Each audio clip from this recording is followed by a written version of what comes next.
अस्सलामुअलैकुम my social media family. उम्मीद करती हूँ कि आप सब लोग हिफ्ज़-ओ-अमान से होंगे, खुशबाश होंगे। चलिए जनाब, आज के वीडियो का बाकायदा आगाज़ करते हैं और रन डाउन जो है वो मैं सबसे पहले आपके साथ शेयर कर लूँ। तकरीबन 5 पॉइंट्स आपके साथ शेयर करने हैं।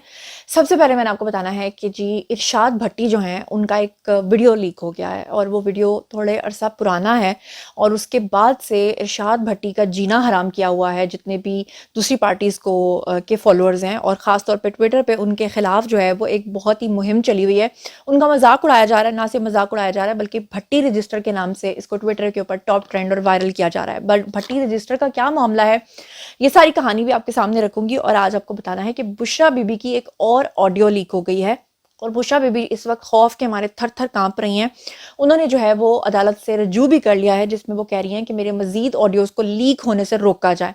तो उस ऑडियो के अंदर ऐसी क्या बात है वो भी मैंने आज आपको बताना और सुनाना है। और इसके अलावा आज आपको मैंने बताना है कि फवाद चौधरी जो हैं, उनके जो भाई हैं वकील जो उनको बचा रहे हैं, लेकिन जो उनकी मिसेज हैं फवाद चौधरी की, वो शदीद इख्तलाफात पैदा हो गए हैं, शदीद झगड़ा शुरू हो गया और उन्होंने इल्ज़ामात आयद करना शुरू कर दिए फवाद चौधरी के भाई के ऊपर।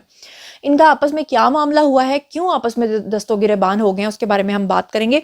और इसके बारे में भी बात करेंगे, एक बड़ी खबर आ रही है कि सुप्रीम कोर्ट जो है वो अब माफ़ी मांग रही है मियां मोहम्मद नवाज शरीफ से। तो क्या ऐसा हो सकता है कि सुप्रीम कोर्ट जो है वो माफ़ी मांगे?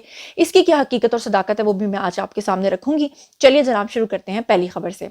सबसे पहले हम बात कर लेते हैं इरशाद भट्टी की। तो इरशाद भट्टी के बारे में मैं आपको बता दूं कि एक तजिया निगार हैं जिनका नाम है जी आमिर इलियास राना।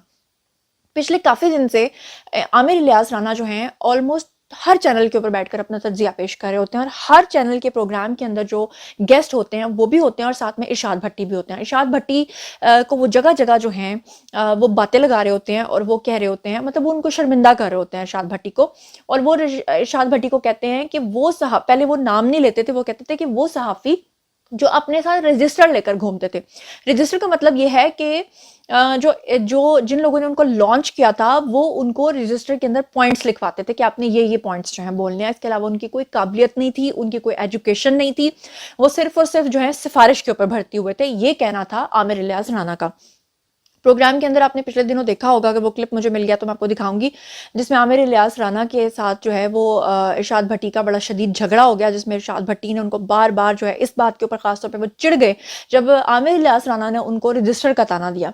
तो उसके बाद जो है जितने भी आपको पता है कि पीटीआई और के जो अपोजिट लोग हैं, ऑब्वियसली अगर पीटीआई के लोग इतना प्रोपेगेंडा करते हैं तो दूसरी पार्टीज के लोग भी करते हैं। तो फिर उन्होंने ट्विटर के ऊपर इसको टॉप ट्रेंड बनाना शुरू कर दिया कि उन्होंने जनाब जी हैशटैग भट्टी का रजिस्टर जो है इसको करना शुरू कर दिया, जो इस वक्त स्क्रीन के ऊपर आप देख रहे हैं। तो ये स्क्रीन के ऊपर आप देख रहे हैं कि इस हैशटैग को इस वक्त काफी ज्यादा वायरल किया जा रहा है और ऊपर लिखा हुआ है भट्टी का रजिस्टर कंपनी लिमिटेड। यानी असल में जो इरशाद भट्टी हैं उनके ऊपर ये इल्ज़ाम लगता आया है मुबैना तौर पे कि जनरल बाजवा के जो सुसर हैं उनके पास बेसिकली गए थे और इन्होंने जाकर उनको कहा था कि मुझे किसी तरीके से जो है वो आप नौकरी पे लगवा दीजिए। अच्छा, यहाँ पर मैं आपको एक क्लिप दिखाना चाहूंगी। मेरे ख्याल से क्लिप शायद प्ले ना हो पाए क्योंकि जियो का क्लिप है तो कॉपीराइट के इश्यूज होते हैं, लेकिन मैं पिक्चर्स की सूरत में आपको यहाँ पे दिखा देती हूँ। मेरा एडिटर आपको दिखाएगा। बेसिकली ये जो क्लिप वायरल हो रहा है ये है सुहेल वड़ाइच का प्रोग्राम एक दिन जियो के साथ, आपको शर्म तो आती होगी। असल में वो एक हाशवानी साहब हैं, वो कोई मीडिया ग्रुप के थे या कौन थे, वो उनका इंटरव्यू कर रहे थे। तो उनके साथ, हाँ, उनका कोई बड़े होटल्स वगैरह थे, शायद मेरे ख्याल से उनके होटल्स की चेन थी। तो कहा यह जाता है कि वहां पर उनके जो बैरे के तौर पे, यानी उनके जो वेटर के तौर पे या शायद उनके मुलाजिम के तौर पे काम करते थे इरशाद भट्टी।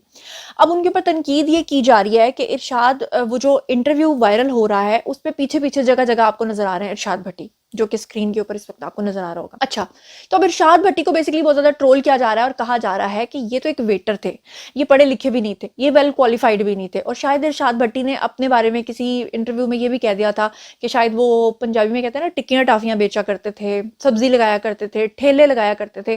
तो तब से उनका मजाक जो है बन गया। हालांकि मेरा नहीं ख्याल कि इसमें इतना मजाक बनना चाहिए। कोई भी इंसान अगर नीचे से तरक्की करके ऊपर आता है तो ये एक बड़ी अच्छी बात है, लेकिन अगर वो मेरिट पे आता है तो ये नहीं कि वो किसी की टीसी करे, जो आजकल ज्यादातर लोग करते हैं, या खुदा न खास्ता अगर वो वाकई वेल क्वालिफाइड नहीं तो वो सहाफी कैसे बन सकता है, वो तजिया निगार कैसे बन सकता है।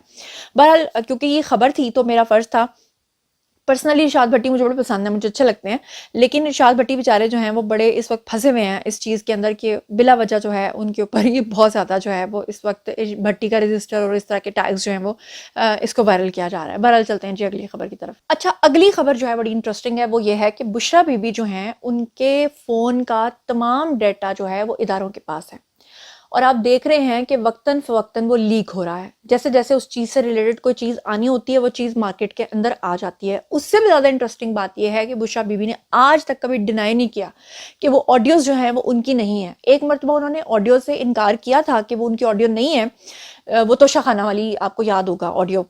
तो उसके बाद जो है जब इदारों ने कहा कि ठीक है इसका फॉरेंसिक करवा लेते हैं, तो उसके ऊपर बुशरा बीबी घबरा के उस वक्त भी अदालत चली गई थी और उन्होंने कहा था कि इसका फॉरेंसिक होने से रोका जाए।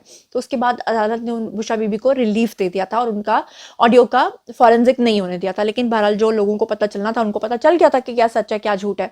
अभी थोड़े दिन पहले आपने देखा कि बुशरा बीबी का एक और ऑडियो लीक हुआ जो लतीफ़ खोसा के साथ था, जिसमें वो लतीफ़ खोसा के साथ अपनी नंदों की बुराई कर रही थी। मतलब इमरान खान की जो बहनें हैं, खासतौर पे अलीमा आंटी, जिनके साथ आजकल उनकी टसलबाजी चल रही है, क्योंकि अलीमा आंटी जो हैं वो चाहती हैं कि वो पार्टी की बाद में जो है ना वो स्टेक होल्डर बने, जबकि बुशरा बीबी चाहती हैं कि वो बने। तो इस चक्कर के अंदर आपने देखा कि बुशरा बीबी जब अदालत के अंदर गई थी, नैब के अंदर गई थी, तो अलीमा आंटी ने नारे लगवाए थे, वहाँ पे बैनर्स जो है वो खड़े करवाए थे वहाँ पे लोगों को, और बुशरा बीबी ने भी सेम इस तरह का बदला लिया था। और फिर लतीफ़ खोसा के साथ जब वो बुराई कर रही थी तो उस वक्त उनका ऑडियो जो है वो लीक हो गया था। अब मज़ेदार बात यह है कि पता ये चला है कि बुशरा बीबी के तो फ़ोन का सारा डाटा उनके पास है। अब वो जो लतीफ़ खोसा वाली कॉल लीक हुई थी ना, उस पर बुशरा बीबी जो हैं बताया जाता है कि 2 दिन हॉस्पिटलाइज रही हैं। वो बहुत ज़्यादा परेशान रही हैं, बहुत ज़्यादा घबराई हैं और अदालत पहुंच गई हैं। अदालत में उन्होंने जाकर ये कहा कि मेरे ऑडियोज़ को लीक होने से बचाया जाए। अब उसकी वजह क्या है? वजह यह है कि वो जो ऑडियो का हिस्सा लीक किया गया था वो कुछ भी नहीं था, उसमें तो सिर्फ नंदों की बुराई थी।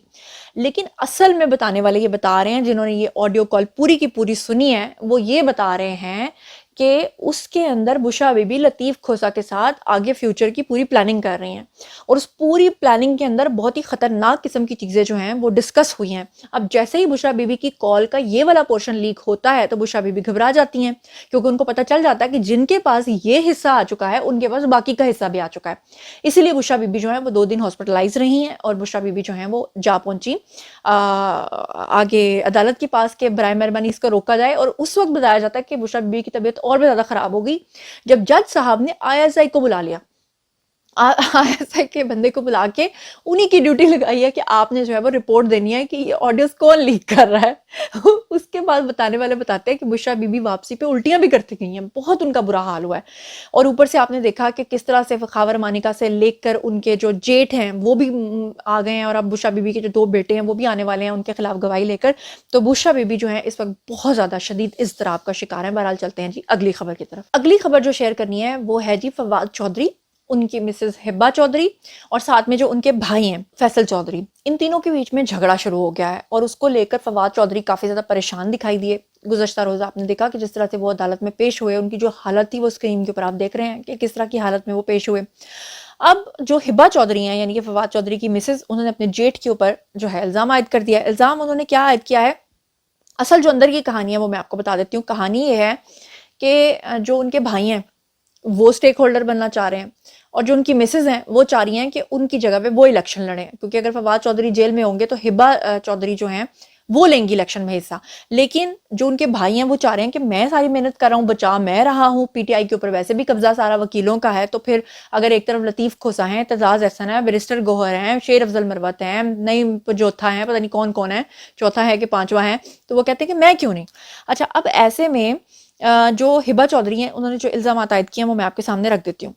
हिब्बा चौधरी ने अपने बयान के अंदर कहा कि आज फवाद चौधरी को अदालत में पेश किया गया और फिर एंटी करप्शन के हवाले कर दिया गया। उन्होंने इल्ज़ाम आयद किया कि मुझे अडियाला जेल में फवाद चौधरी से मुलाकात नहीं करवाई गई। किसने मुलाकात करवानी थी, यानी वो इल्ज़ाम लगा रही है अपने जेठ के ऊपर। उन्होंने कहा यह सब वकील फैसल चौधरी के कहने पर हुआ। उन्होंने कहा कि आज भी मुझे और मेरी बेटियों को पेशी से मुतल्लिक कोई इत्तला नहीं दी गई। यानी कि जो गुज़श्ता रोज़ फवाद चौधरी अदालत में गए थे तो उनको उनकी मिसेस को नहीं बताया गया कि आप आएँ और आकर मुलाकात कर लें। ये सब फैसल चौधरी की तरफ से किया जा रहा है उनसे पूछें जो भाई और भतीजों का हक मार रहे हैं। ये उन्होंने इल्ज़ाम आयद किया है फवाद चौधरी के भाई के ऊपर कि आप हमारा हक मार रहे हैं। हक किस चीज़ का मार रहे हैं? मिलने का नहीं, हक किस चीज़ का? कि वो इलेक्शन लड़ना चाह रहे हैं उनकी सीट के ऊपर। वैसे फवाद चौधरी का चेहरा देखकर और जिस तरह से वो अदालत के अंदर पेश हुए, यकीन करें मुझे तरस भी बहुत आया, लेकिन साथ ही साथ मुझे उनका वो गुरूर भी याद आया कि जब वो अपने दौरे हुकूमत में थे तो जिस तरह वो फ़िरौनियत के साथ सहाफ़ियों को जवाब दिया करते थे, इतनी बदतमीज़ी करते थे और जिस जिस तरह के वो बयानात देते थे, उसको देखने के बाद लगता है कि वाकई मुकाफ़ात अमल है। बहरहाल अब चलते हैं जी अगली खबर की तरफ। तो अगली खबर ये है कि मियाँ मोहम्मद नवाज शरीफ जो हैं उन्होंने 2 दिन पहले बड़ी सख्त किस्म के बयानात दिए। उनके ऊपर थोड़ी तनकीद भी हुई। कुछ लोगों ने कहा कि उन्होंने तो सबको माफ़ कर दिया था, अब वो फिर लेवल प्लेइंग फील्ड की बात क्यों कर रहे हैं? या उन्होंने इमरान खान के ऊपर तनकीद की कि लाडला ला के बिठा दिया जिसको हुकूमत चलानी नहीं आती थी। फिर उन्होंने परवेज़ मुशर्रफ के ऊपर तनकीद की कि कारगिल की सज़ा जो है वो हमें दी गई, मुझे क्यों निकाला गया? वो सारी पुरानी बातें जो हैं वो जो ज़ख्म बन के उनके अंदर रिस रहे हैं मियाँ मोहम्मद नवाज शरीफ के अंदर, उसका उन्होंने इज़हार किया। और इसके ऊपर जो है वो अब ख़बर दी है जनाब अली जावेद चौधरी जो एंकर पर्सन है, उनका कहना यह है कि मियाँ मोहम्मद नवाज शरीफ ने अगर यही लाइन ली तो सब इदारों को मियाँ साहब से मुआफ़ी मांगनी पड़ेगी। यानी कि एक नया पंडोरा बॉक्स जो है वो खुल गया है जिसमें कहा जा रहा है कि अनकरीब जो सुप्रीम कोर्ट है वो मियाँ मोहम्मद नवाज शरीफ से माजरत करने वाली है। तो माजरत करती है या नहीं करती है तो आने वाला वक्त बताएगा, लेकिन जावेद चौधरी का बहरहाल अभी तक यही दावा है। और दूसरी तरफ हामिद मीर जो हैं वो अपना गलाजत से भरा बयान देने से बाज नहीं आ रहे। हामिद मीर जो हैं वो इदारों से डायरेक्ट टक्कर ले रहे हैं। मुझे लगता है कि अनकरीब वो भी इमरान रियाज खान जैसा अंजाम भुगतेंगे। उनका एक बयान बहुत ज़्यादा वायरल हो रहा है जिसमें आप सब लोग जानते हैं कि बच्चा बच्चा जानता है कि 9 मई का वाक़या किसने करवाया, जिसमें डायरेक्ट इमरान खान मुलव्विस थे, जिसके बारे में अब तो डीआईजी इन्वेस्टिगेशन जो हैं उन्होंने भी आकर प्रेस कॉन्फ्रेंस कर दिया। डॉक्टर अनूश ने भी आकर बताया है कि उन्होंने जियो फेंसिंग के थ्रू या ह्यूमन इंटेलिजेंस के थ्रू जितने भी उन्होंने शवाहिद इकट्ठे किए उसके अकॉर्डिंगली इमरान खान जो है वो इसमें गिल्टी प्रूव हुए हैं। यहाँ तक कि वो जेल के अंदर से बैठकर भी जो है वो सबके साथ राब्ते में थे और उनको इंस्ट्रक्शंस दे रहे थे कि आपको क्या करना है क्या नहीं करना। तो ऐसे में हामिद मीर का ये बयान आना कि उन्होंने सारा जो इल्ज़ाम है वो इस्टेब्लिशमेंट के ऊपर लगा दिया है, ये उनका बयान बहुत ज़्यादा वायरल हो रहा है। क्या कह रहे हैं खुद ही सुन लीजिए।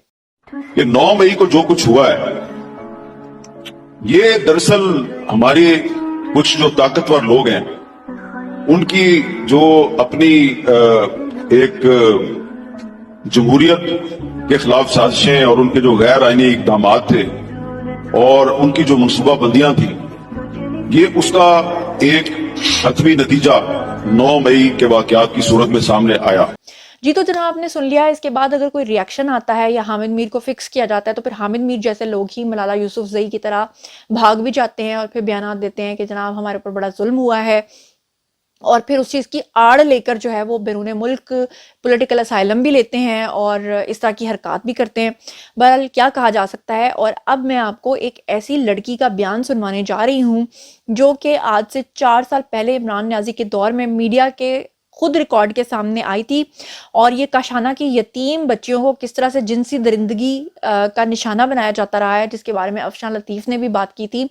वो लड़की आज से 4 साल पहले इस प्रोग्राम के अंदर क्या कह रही है, आप खुद ही सुन लीजिए। मेरा नाम मारिया और मैं इधर पढ़ने के लिए आई हूँ, लेकिन जब डीजी आंटी आई है, डीजी मैडम, तो उन्होंने 40-50 साल के लड़के ढूंढे हमारे लिए, हमारी शादियां करने के लिए। लेकिन हमने कहा हमारी पढ़ने की उम्र है, हमें इधर से निकाला है, ऐसा किया गया, हमें बहुत ज्यादा तजव्वुज़ किया। ये मैम के आने से हमें जीने की तमन्ना हुई और अभी इसी से कोई डिस्चार्ज किया जा रहा है। कहाँ का इंसाफ है? आप इंसाफ के साथ चले। जी तो जनाब आपने सुन लिया। अब बारी है जी आप लोगों की। आइए कमेंट सेक्शन में मुझे बताइए कि फवाद चौधरी की बीवी हिब्बा चौधरी जो हैं वो फवाद चौधरी की जगह इलेक्शन लड़ना चाहती हैं, जबकि उनके भाई जो हैं उनके ऊपर उन्होंने इल्ज़ाम आयद कर दिया है। उससे आप कितना मुत्तफिक हैं उसके बारे में बात कीजिएगा। हामिद मीर जो इदारों के खिलाफ अपने प्रोग्राम बंद होने का बदला ले रहे हैं और जो इल्ज़ाम आयद कर रहे हैं उसके बारे में आपका क्या ख्याल है, मुझे बताइएगा। इरशाद भट्टी की छेड़ जो पड़ गई है और उनके हवाले से जो भट्टी रजिस्टर के ट्रेंड्स को वायरल किया जा रहा है उसके बारे में आपका क्या ख्याल है। और मुझे बताइएगा कि सुप्रीम कोर्ट, क्या आपको लगता है कि वाकई जो जावेद चौधरी हैं उनके बयान के मुताबिक जो है वो माजरत करने करने वाली है नवाज शरीफ से, और अगर करती है तो क्या ये सही है या आप इसको गलत समझते हैं। और बुशरा बीबी जो हैं, जो इस वक्त बहुत शदीद बीमार हैं, और बुशरा बीबी जो हैं वो इस वक्त हॉस्पिटलाइज हैं कि उनको शिवरिंग स्टार्ट हो गई है इस बात को लेकर कि वो बड़ी परेशान हो गई हैं कि क्या मामला हो गया सारा का सारा, जो उनकी ऑडियोज लीक हुई हैं। इसके बारे में आपका क्या ख्याल है? इन तमाम खबरों के बारे में आप जो कुछ भी सोचते समझते हैं कमेंट सेक्शन में आइए, शेयर कीजिए, पर्सनली जवाब दूंगी। मज़ीद खबरें, व्लॉग्स, इंटरव्यूज और सियासी तजज़िया जानने के लिए हमेशा कनेक्टेड रहना हरगिज़ मत भूलिएगा। चैनल को सब्सक्राइब कर लीजिएगा। अपना बहुत ख्याल रखिएगा। अल्लाह ने के बाद।